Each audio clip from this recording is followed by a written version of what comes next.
Hello बच्चों, let's read this question. In a simple pendulum experiment for determination of oscillation due to gravity small g, time taken for 20 oscillations is measured by using a watch of 1 second least count. Mean value of time taken comes out to be 30 seconds. The length of pendulum is measured by using a meter scale of least count 1 mm. The value obtained 55 centimeter. The percentage error in the oscillation due to gravity. इस question का हम solutions करते हैं। हमसे एक simple pendulum के time period का experiment है जिसका फॉर्मूला होता है 2 pi square root L by G, जहां पे एल लेंथ ऑफ पेंडुलम होती है, G acceleration due to gravity और T time period of simple pendulum. हमसे स्मॉल जी का परसेंटेज एरर पूछा है, तो सबसे पहले हमें small G acceleration due to gravity का परसेंटेज एरर का फॉर्मूला बनाना होगा। उस फॉर्मूले को बनाने के लिए हमने दोनों तरफ इसके स्क्वायर कर दिया। स्क्वायर करने से टी का स्क्वायर हो गया, 2 पाई का स्क्वायर 4 पाई स्क्वायर हो जाएगा। स्क्वायर रूट को उठाएंगे तो एल हट जाएगा और यहाँ पे जी आ जाएगा। तो जी का फॉर्मूला आपके सामने बन जाता है 4 पाई का square L upon T square बन जाता है। अब हमें यहाँ पे percentage error in acceleration due to gravity लिखना है। तो हम जानते हैं एक मेथड होता है percentage error in acceleration due to gravity. अगर हम लिखना है तो ये 100 लिख दिया जाएगा परसेंटेज एरर के लिए।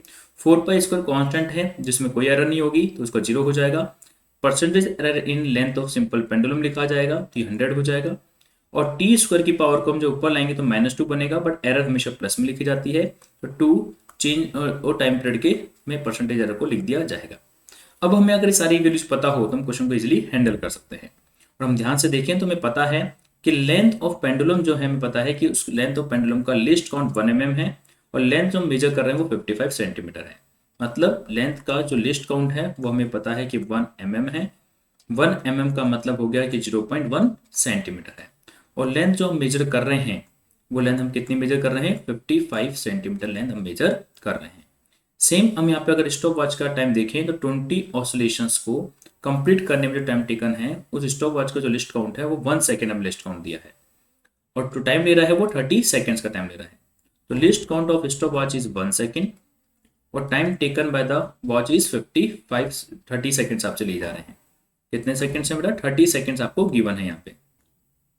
तो यहाँ पे हम देख रहे हैं कि जो टाइम ले रहा है स्टॉप वॉच वो आपका 30 सेकेंड्स का वो टाइम लेता है। यहाँ पे टी का वैल्यू 30 सेकेंड्स है। अगर ये सारी वैल्यूज यहाँ पुट कर दे तो हम easily percentage error in acceleration due to gravity calculate कर सकते हैं।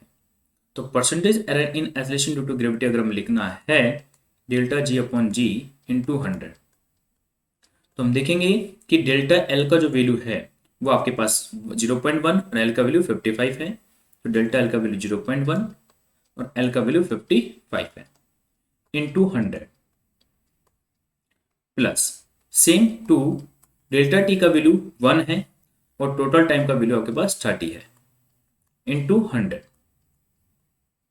अगर हम यहाँ पे इस पॉइंट को उठाते हैं तो यहाँ पे 0 से 0 कैंसिल हो जाता है, तो फाइनली 10/15 हो जाएगा। और यहाँ पे अगर हम ध्यान से देखें तो 0 से 0 कैंसिल हो जाएगा, तो फाइनली ये 20/3 हो जाता है। 20/3 हो जाता है।